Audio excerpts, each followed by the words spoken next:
ಮಟ್ಟಕ್ಕೆ ಸಾಮೂಹಿಕವಾಗಿ ಇಷ್ಟೊಂದು ಏನು ಮಂಗಗಳು ಸಾವನ್ನಪ್ಪಿದಾಗ ನಾವು ಪ್ರಥಮವಾಗಿ ನಾವು ನೋಡ್ತಕ್ಕಂಥ ವಿಷಪ್ರಾಶನ ಆಗಿರ್ಬೋದು ಅಂತೇಳಿ.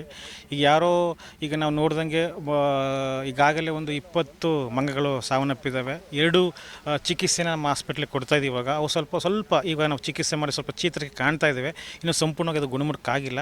ಈಗಾಗಲೇ ನಮ್ಗೆ ಮಾಹಿತಿ ಬಂದ ತಕ್ಷಣ ನಾವು ಸ್ಥಳಕ್ಕೆ ಪರಿಶೀಲನೆ ಮಾಡಿ ಈಗಾಗಲೇ ಅದನ್ನು ನಮ್ಮ ಅರಣ್ಯ ಇಲಾಖೆಯಿಂದ ಮತ್ತು ಪೊಲೀಸರಿಂದ ಅವ್ರಿಗೆ ಮನವಿ ಬಂದ ನಂತರ ಅದಕ್ಕೆ ಮುಂಚಿನ ಒಂದು ಶವ ಪರೀಕ್ಷೆಯನ್ನು ಮಾಡಿ ಅದನ್ನು ಸ್ಯಾಂಪಲ್ಸ್ಗಳನ್ನ ಫೊರೆನ್ಸಿಕ್ ಲ್ಯಾಬ್ಗೆ ಕಳಿಸ್ಕೊಡ್ತೀವಿ.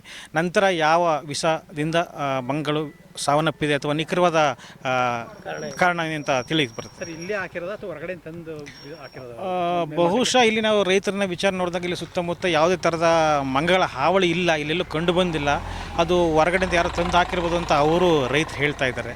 ಈಗ ರೈತರು ಹೇಳೋ ಪ್ರಕಾರ ಸುತ್ತಮುತ್ತ ಯಾವುದೂ ನಮಗೆ ಆ ಥರದ ಮಂಗಳಿಂದ ತೊಂದರೆಗಳು ಆಗಿಲ್ಲ ಅಂತ ಹೇಳ್ತಾ ಇದ್ದಾರೆ. ಈಗ ಅವೆರಡು ಚೇತರಿಸ್ತಾ ಇದೆ. ಈಗ ಈತನೇ ಟ್ರೀಟ್ಮೆಂಟ್ ಕೊಡ್ತಾ ಇದ್ದೀವಿ.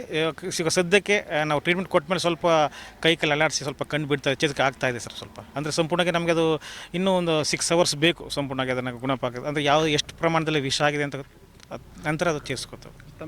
ನನ್ನ ಹೆಸರು ಡಾಕ್ಟರ್ ಮಾದೇಶ್ ಅಂತೇಳಿ, ಅಸಿಸ್ಟೆಂಟ್ ಡೈರೆಕ್ಟ್ರು, ಪಶು ಆಸ್ಪತ್ರೆ, ಗುಂಡ್ಲುಪೇಟೆ.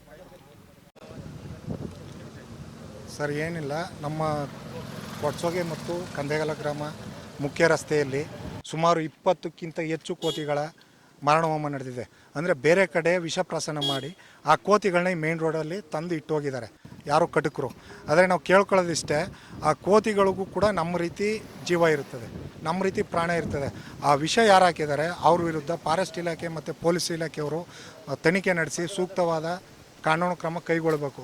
ಅದು ಅಲ್ಲದೆ ನಾವು ಕೋತಿಗಳನ್ನ ನಮ್ಮ ಗ್ರಾಮದ ವ್ಯಾಪ್ತಿಯಲ್ಲೇ, ಅಂದರೆ ನಮ್ಮ ಪಾರ್ವತಿ ಬೆಟ್ಟ ಅಂತಿದೆ ಪಕ್ಕದಲ್ಲಿ, ಅಲ್ಲಿನೇ ದಫನ್ ಮಾಡಿ ನಾವು ಹಿಂದೂ ಸಂಪ್ರದಾಯದಂತೆ ಮಣ್ಣಲ್ಲಿ ಹಾಕಿ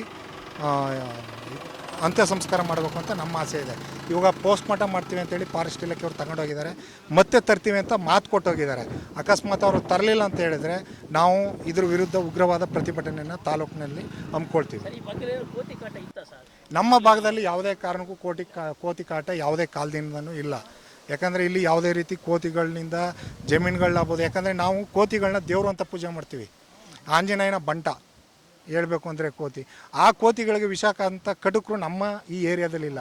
ಇದು ಬೇರೆ ಕಡೆಯಿಂದ ತಂದು ಇಲ್ಲಿ ಹಾಕಿದ್ದಾರೆ ಸರ್. ಸರ್, ಕಾನೂನಾತ್ಮಕವಾಗಿ ಏನು ಶಿಕ್ಷೆ ಆಗಬೇಕು ಅದು ಆಗಲೇಬೇಕು ಸರ್. ಅಂದರೆ ದೇವ್ರು ಅವ್ರಿಗೆ ಏನು ಶಿಕ್ಷೆ ಕೊಡಬೇಕು ಕೊಡಲೇ ಕೊಡ್ತಾನೆ ಅಷ್ಟೇ.